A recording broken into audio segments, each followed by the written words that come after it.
Be ready.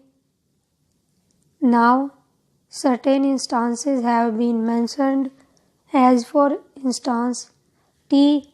As you know, sir, before independence, the tea industry was practically in the hands of Europeans.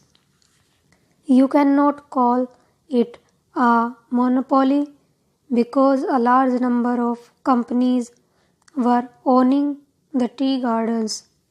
Of course, they were all foreigners, but gradually, in the last 12 years, a large number of tea gardens have changed hands, and now a large number of Indians own tea gardens.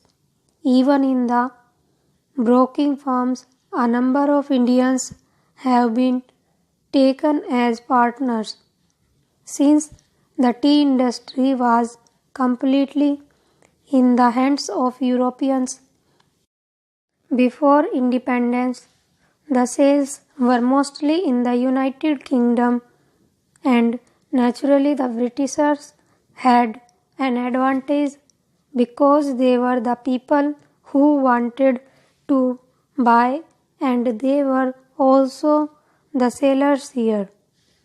But after the national government came into existence, we have been taking all possible steps to see that Indians get a share, and a constantly rising share in the business of the country, and the quantum of our share is gradually increasing, and I think now in the tea trade over 80% must be in the hands of Indians.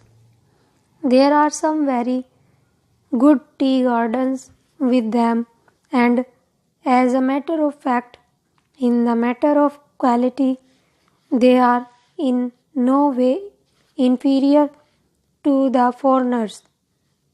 Therefore, so far as the government policy is concerned, I do not think there is anything that can be said against it, but you cannot stop the communist members from accusing the government because that is what they will do.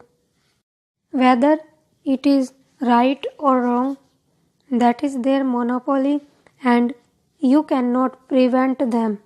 In fact, the policy of the government in the matter of labor legislation and other measures has been to see that the industrialists and the big businessmen do not exploit the situation, and that the labor get a fair deal.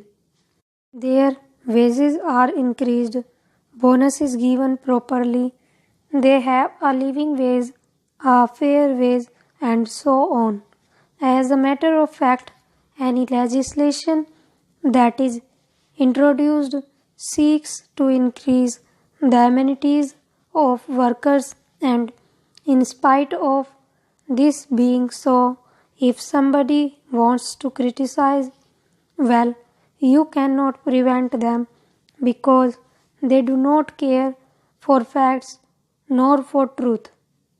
This resolution has no meaning because there are no monopolistic concerns, and there is no question of any inquiry being held.